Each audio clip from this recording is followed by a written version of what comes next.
Hello everybody, welcome to the Arkansas Weather Blog. We are your ticket to big weather. Vince, it has been too long since I have done a video blog discussion.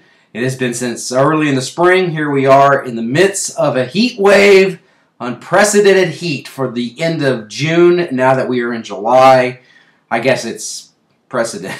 It was so hot that last week of June.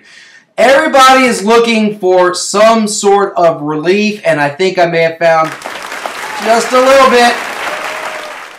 little bit of relief. Now, I've been looking far and wide for anything, and if you've been watching Channel 7 over the weekend, I had rain chances in for Monday at 10%. That was on Saturday. I've upped them to 20%. We had some showers and thunderstorms that developed in southwest Arkansas as we thought as some tropical moisture gets drawn up.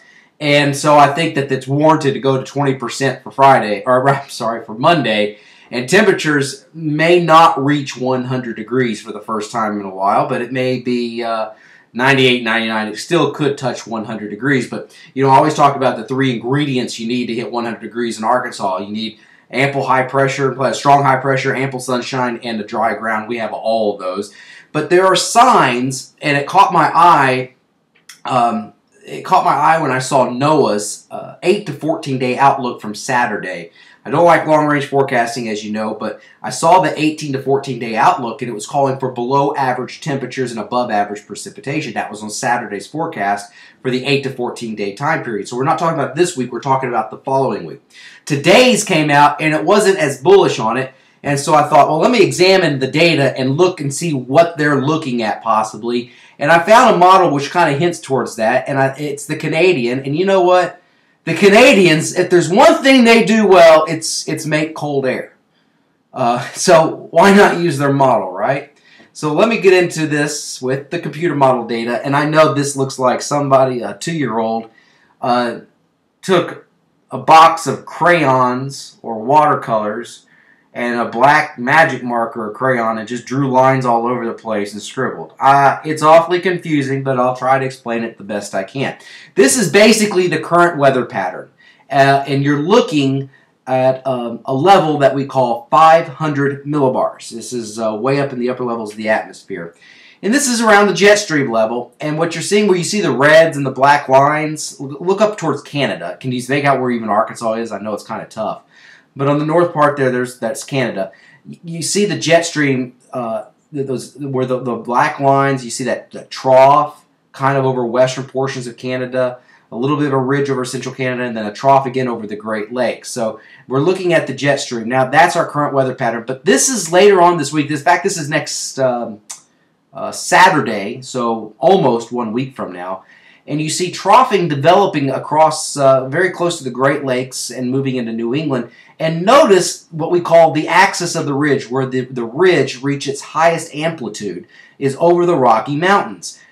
This axis of this ridge is shifting to the west and amplifying. The pattern, according to this one model, is undergoing amplification. So if you get a ridge axis to go up, and you can kind of see where it's poking up into western portions of Canada, and then look what happens by the beginning of the week of the 8th or 9th. Notice that ridge gets stronger. The amplification to it gets stronger across portions of western Canada. Downstream from that, across eastern Canada and into the Great Lakes, notice now the flow over Arkansas as well is out of the north. So you're getting troughing to occur across portions of the central and eastern United States.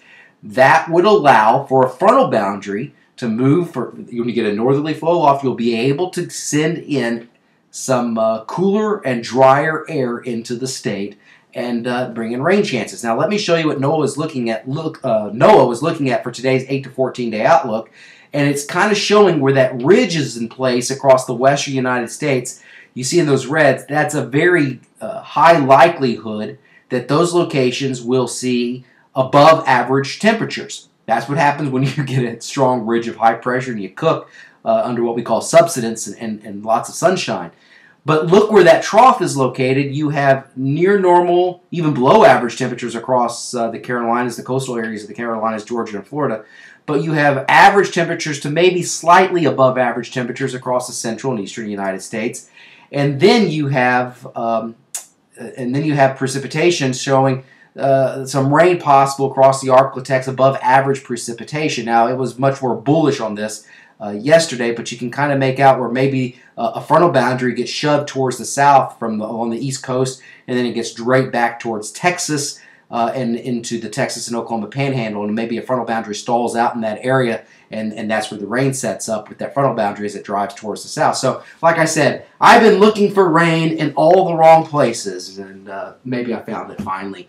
I'm looking for some cooler air. So there's our hope for that cooler air. I'm not saying that it's a guarantee that this is going to happen, but it is something to watch in the 8 to 14 day time period. Until then, I think we're going to cook.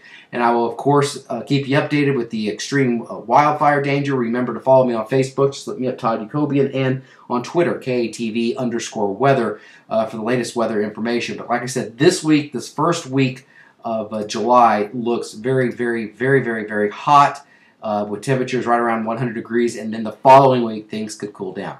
I'll keep you updated with that and the summer contest, the 2012 summer contest going on the Arkansas Weather Blog as well. We're really racking up those 100-degree days. Thank you very much for watching. We are your ticket to big weather events.